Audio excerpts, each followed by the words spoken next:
see how muddy it is on down here, and I'm just really on the steeper bit up there. I've just nearly fallen coming down, but luckily I got my balance and got my grip. I've got these walking shoes on, but they're not fantastic. My trainers, my running and walking trainers seem to be all trail, all terrain, seem to be a little bit more grippy. Yeah. Whew. And then this area here, they've just left it. They've just left it to for the brambles just to go wild again. So this would have been a grazing field. Now they've just left it here, so they don't even come down to mow it at all, which is fantastic because you can see what happens then. You can just see what would happen to a field area. But again, I think it's in my mind because we've just had such a hot, dry summer, not enough rain to dampen things down.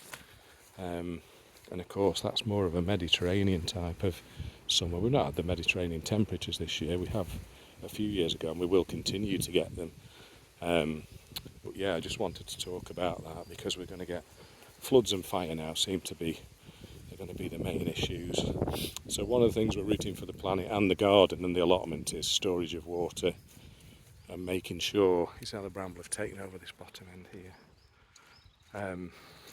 Making sure that we've got enough water storage. So that's why I keep pointing out my water butts on my garden, and it's going to be exactly the same. But always make sure your water butts are covered over, because remember, in the heat the evaporation of the water will, if you cover it over, it'll just stay in there. So the amount of water you can save coming out of the sky with ponds, natural ponds in your garden, or just big water butts, big plant pots in your garden, anything that you can store water in, and then cover it over to save, and even make your own little plant pot style ponds, little raised ponds in your garden, because insects everything needs water, doesn't it, to survive, especially in this dryness. But yeah, we're lucky around here because we've got the trees.